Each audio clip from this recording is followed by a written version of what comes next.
Building a Better Broward Podcast with your host, Greg Brewton. Hello, everyone. Welcome to another episode of Building Better Broward, featured by GBA.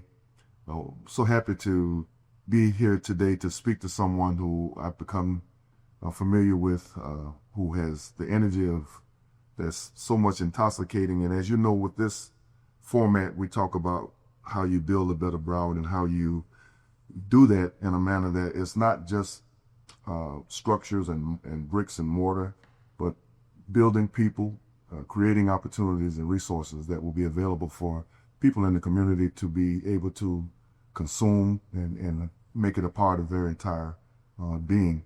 So with me today is, I'm very happy to say, I guess I'm going to call her what her name is officially is Stacey the broker. Stacey Powell, who is from our community and someone that I have so much respect for. And Stacey, is so happy to have you here today. Thank you. Thank you so much for having me. Like I'm super excited to be here to help build a better Broward. I think we need more people like us at the table so we can show people what's possible, show them what we can do when we work together, when we talk. And I think, I beat you down for this. I always think about this picture I had of you in my phone. Before I met you, I had a picture of you in my phone because when I was doing research about you or wanted to know more about what was going on, your name kept coming up. So I'm like, I got to meet him. So when I did see you, I'm like, that's him, because I had it in my phone. So I was ready for this. So to be here, yes. I'm excited. I'm excited. It's a full circle moment. Well, we're excited as well. And can we just talk? Of course. All right. So, Stacey, you're in the real estate business. And some of the things that have come about in the creation of building our community has a lot to do with real estate. And has a lot to do with opportunities that real estate will bring to individuals who want to be involved with that. Tell me, what gives you your passion to be in this field? So let me see how I put this. Real estate for me, I didn't grow up learning about real estate. So the conversation around real estate was so unknown to me. So when I got started in a business, I was so intrigued. Like I wanted to own my own house. And if I got so intrigued, I got my license and I was like, okay. And then not only did I want to own my own house, I wanted to help other people because there was such a disconnect from home ownership and the communities in which I serve. So I tried to make that my personal mission. And then now being in commercial real estate and seeing the landscape in the city and how Broward is changing, owning commercial real estate, managing commercial real estate, having land, it allows you a seat at the table. It gives you opportunity to be a part of the bigger picture. So my passion is educating the people, creating opportunity, showing them what's possible. So many times people will purchase the real estate and don't really tell their real estate what to do. So I think it's important to not only own the real estate, but tell the real estate what to do. And if you tell the real estate what to do, it's going to do what it needs to do. Oh, that's a very interesting perspective. I've never thought about it that way. You tell the real estate what to do. Of course, because if not, the real estate going to do whatever it want to do. The real estate the taxes will go up on it, and then now all of a sudden you lose it. You have estate planning, things like that are kind of get in the way of your real estate truly maximizing. So when you tell your real estate what to do, you say, hey, I'm going to buy you and I'm going to own you. I'm going to pay the taxes on it. I'm going to manage you. And then at some point you are going to turn over a profit for me. You are going to bring that dividends to what I purchased for. So it's just, whether it's land, whether it's a commercial building, whether it's multifamily, restaurant, it gives, I think when we tell real estate what to do, we see the bigger picture. A lot of people growing up, I was always told you need to own land. Land is something that you can't reproduce that. You can buy, you can make more jewelry, you can make more clothes, you can make a lot of different things, but you can't make more land. And so land is valuable. But I was always focused on buying a house. In other words, So I will go out and look at, well, how can I buy a house? Which is good. I think that was the direction that we all needed to, try to pursue. But I'm hearing you talking about a whole different area that we somehow is not really haven't grabbed a hold of yet. I think that's the investment part, because a lot of times we think, oh, my house is my biggest investment. And that's not true. You're paying for it. That's a liability.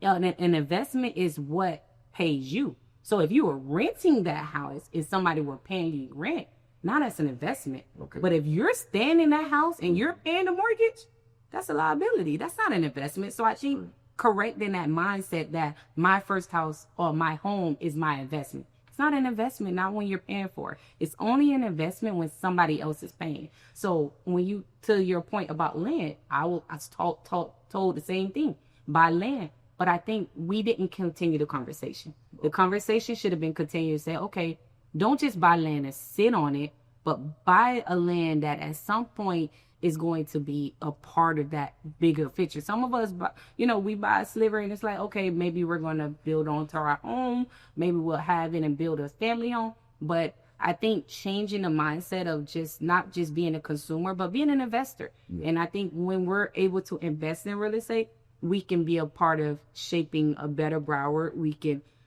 it's a local hub. Like we help business owners. When you have land, you can position yourself to help business owners, investors, realtors, whoever is in that area. So all that's in your area. What you do is you go out and you identify these areas where a commercial opportunity may be available, and you help those commercial property owners as well as direct them to other commercial properties that may or may not be available, so that they can keep expanding. Is that part of what you're talking about? Yeah, no, of course. And so what I realize is residential is different from commercial. Okay. So selling houses, that's that. We did that. But commercial, it gives us the opportunity to truly, like a lot of commercial owners, in my opinion, we have these properties, and sometimes they're like, they're mom and pop restaurants, they're the local tailor shop, they're like little buildings that we probably thought that it was just going to be that forever. But I think I'm able to identify and say, okay,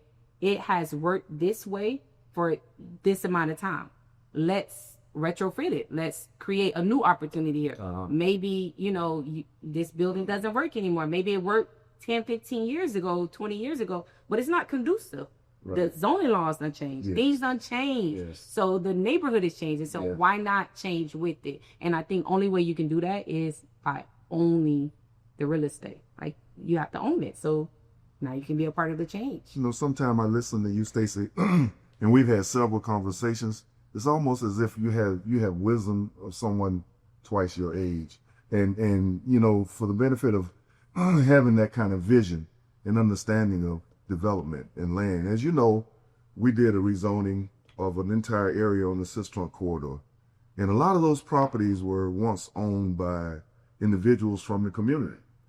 But the desire to sell and move on from it became something that was very apparent to those individuals. And you can't blame them if someone was able to get a huge profit from an investment that they made many, many years ago.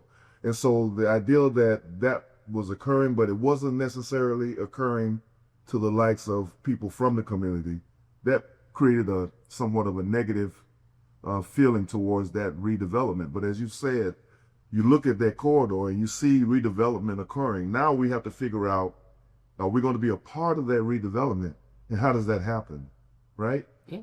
And so people like yourself, when you got this vision and you know that that's there, what vehicles are you using to reach those individuals? So some of the things that we do, outside of social, I think social media is one of our biggest platforms in this industry, is just getting the word out there. I think through educating people on what's possible, educating people on the ideas of this. And sometimes in real estate, I think my job is to shape it. So not everybody understands how this connects with this, how this property connects with this area, how this area connects with this zoning, with this forward thinking. Some of the planners, being that you were a planner yourself, you can kind of forecast it. but the average person, they don't know. So I kind of serve as like a intermediary where, okay, this is what you have. These are some of the opportunities. I think what it was I called you on. It was a duplex. It was a duplex, yeah. And you wanted to know what was the intended use for it, how many units could you possibly get on it, and not understanding the zoning entirely. You know, we broke it down to the land area and how many units you could possibly get on it. That's the kind of information that we have to get out to the community. But the thing was, that would have saved thousands of dollars. Now, this client was getting ready to move forward. Like, I came in at this time where it's like, oh, well, I'm already ready to get plans. I'm this. And it's like, hold on. Yeah. Let me look at this. Yeah. And it was just for context purpose, it was a duplex on an oversized lot in a residential neighborhood. Right. And their idea, their thought, and I commend them for having the right thought process to knock down the duplex and build a multifamily, build multiple units, because the Live Local Act was like really popping at the time. So I called you and I was like, is this something that we can do? And I think not even 15 minutes of your time, you was like, first of all, the duplex is, I think what you called it, it was a non-conforming use. Non-conforming use. So that means if they knocked it down, it was never going to be a duplex again. It wasn't zoned for it at all. Exactly. And then it was landlocked around it. So everything around it was a certain zoning. Yeah. So even if they were to knock it down, they couldn't build what they thought that they can build. So can you imagine not having somebody to step in and help them and guide them? These people could have knocked down their building thinking that... And lost everything. Thinking that they can build a multifamily. So I think having somebody like myself and others, and the goal of doing this is to create a path for others, because commercial real estate is one it's there, it's always been around, but it's not a easy avenue to go in. A lot of people don't see it as accessible. Yeah. So having people like myself to like, hold your horses. Let me make a call. Let me make a few. And no, unfortunately, keep it as a duplex. Enjoy your time here. Don't knock it down. Yeah.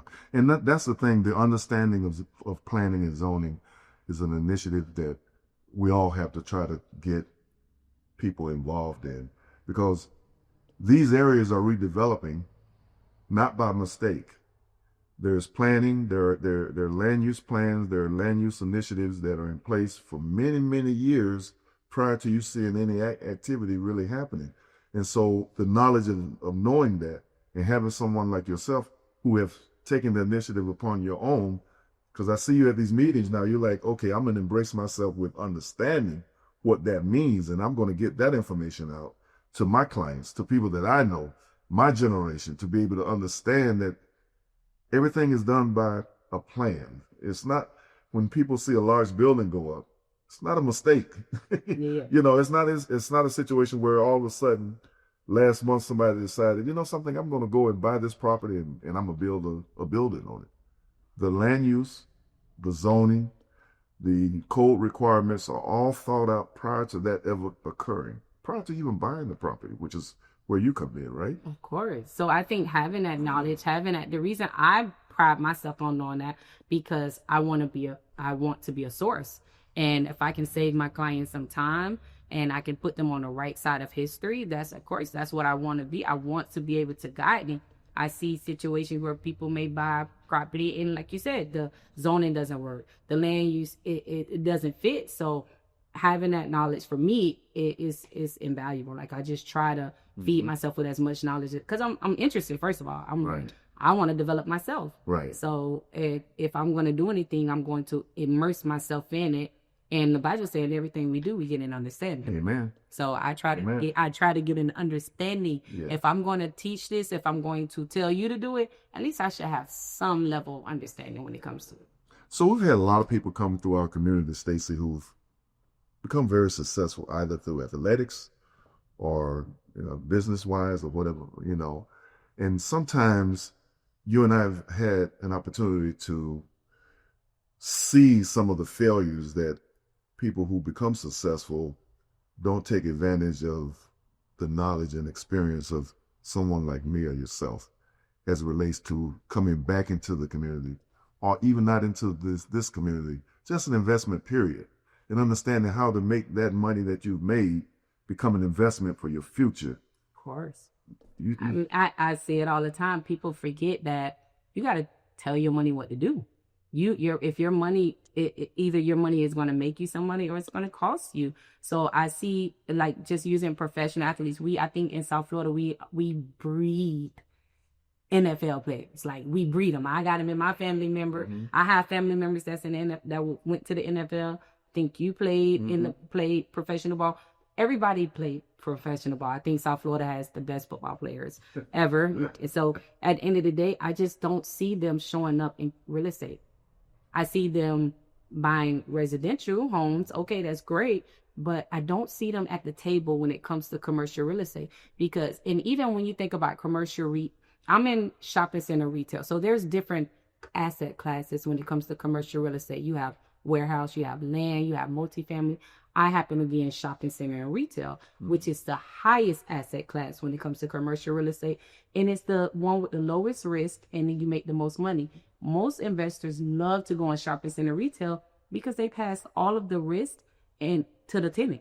So a tenant would sign a lease, which is called a triple net lease. Mm-hmm. Not only they pay their base rent that covers the owner mortgage, but they pay taxes and insurance, which now you're paying a portion of the taxes and insurance. A group of you, the landlord is literally collecting mailbox money because they pass all their costs on to the tenant. Okay. So shopping center, I don't feel like people haven't came and said, hey, shopping center is a thing. You can invest in a shopping center. Mm-hmm. And it's things like that. Like, they make great money playing football. Like, their salaries are not little salaries. Right. Even if you don't start with I think the shopping center on 441 transfer for like $11 million. Wow. $11 million. Wow. Can you imagine buying a 150,000 square feet shopping center for $11 million that will always make you money? Even when your football career is over and done, you have this income producing asset that will continue to fund your lifestyle, and then it will only go up because what we do is we only gonna buy value add. Mm-hmm. We're not buying just the best and the prettiest shopping center. Mm-hmm. We're gonna buy one that maybe have a little high vacancies. We're going to buy one that maybe a little ugly on the outside. Something that we can come in and add value. And then what we do, we force that appreciation. Yeah. We force appreciation. Redo it, rebuild it. We redo the facade. And then you have cities that give shopping center owners money to redo their shopping center. Yeah. They get grants. Yeah. And the grants are forgiven. Yeah. So how are these people having access to this? Is because they have the real estate. So what I tell to anybody, whether they're an athlete or anyone that have had some level of success outside of our community, even if you don't do it in our community, go to somebody else's community. Right. Go somewhere and buy you some shopping centers. It's free country. You can buy wherever buy you some real estate. Warehouse is another one, but like I said, shopping center retail is one that, in retail, breeds the local hub. A lot of small business owners depend on the local shopping centers. Mm-hmm. Large grocery stores depend on our shopping centers. National tenants depend on our shopping center. These are long-term leases. These people are saying, hey, I'm committing to a 15-year lease. I'm going to pay you for 15 years. Yeah. When Walgreens went out, they were paying for 30 years. Those were 30-year leases. Wow. So that tenant will not only pay that building off for you, it'll allow you to refinance it and allow you to sell it and get you and buy you another. And take the profit from it and buy something else. That's it. You know, it's amazing, you know, this kind of information, and you and I have had conversations in the past, Stacey, where I think it's important for us to figure out how we can unite individuals like yourself, the younger generation, us old folks who have that knowledge and wisdom to be able to give to you, and to create some kind of format so that we can share information with each other.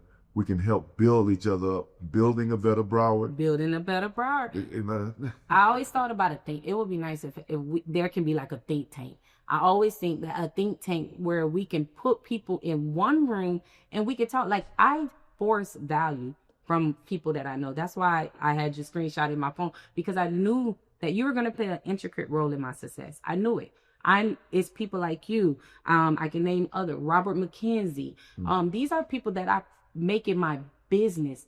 You may not have known me from a can of paint, but I knew who you were and I knew what you were doing in the community. So I wanted to connect with you because I knew I need your knowledge so that I can not only learn it, but I can also come and tell these people, because that's what it's about. I use real estate as a vehicle and a tool to help uplift the people that I feel like God has assigned me to. I'm not for everybody, I can tell you that, but the clients that call me, that work with me, they know. If I know, they know. Like even I think I called you and I was telling you, I called every business owner I know leading up to October 1st. That's right. Because commercial, October 1st, Ron DeSantis, our governor, eliminated commercial sales taxes on leases. So now these business owners, even though some of them are paying 6-7% in sales tax, when honestly it should have been 3 or 4 in Broward. It's only supposed to be. That's interesting. Yeah, but they think that sales tax is garnered the way a lot of people have the misconception. They think they're getting taxed like how you get taxed on your money, like 6 cents on a dollar, 7 cents. No, in commercial leasing, sales taxes should be between 3 and 4%. So most of the leases I've done been 3 to 4%. But I have seen some leases that were 6 and 7% sales tax. So that's a huge difference. That's a big difference. And I'm pretty sure that owner is not reporting that, is not sending that much money to the government, because that's not what they should be taxed on. Right. So nonetheless, October 1st is being eliminated. That means all commercial leases, rent should go down. And if their owner is not calling them and saying, hey, don't send your sales tax this month, you need to be calling them.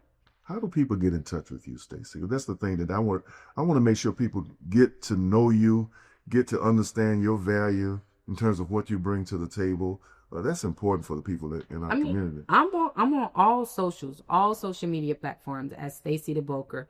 I'm on Facebook, I think Stacey Powell on Facebook. They may be changed from Stacey the Broker to Stacey Powell. Instagram, I'm Stacey the Broker. I believe it or not, TikTok. I'm here. I love TikTok. TikTok is so local for our community. Yeah. If you're not on TikTok, you will find me on TikTok. Okay. So I'm Stacey the Broker on TikTok. I'm on YouTube. So I use these platforms to get information out. I think the more information the people know, the better informed they are, the easier it is to them to make decisions. At the end of the day, we all want to make a better Broward. We all want to make a better Broward. So we how all can we believe make in Broward. Of course. And we not Miami. Right. We don't want to be Miami. That's right. We don't want to be. No, we want to be. We not Palm Beach. And we're proud of where we are. We are. Yeah. Broward. We love Broward. And I think people are not understanding the magnitude of the growth of Broward. You know, and I've had an opportunity to speak with a lot of investors, a lot of people who want to come in and do business in South Florida. The first place they talk about is coming and educating themselves on Broward County, because there's so many great opportunities. We have a fantastic beach. We have a fantastic downtown. We have neighborhoods that are building and continuing to grow. Even out west, we have, a lot of development that's going on and opportunities. So it's important for us to embrace that as residents, business folks that's in Broward.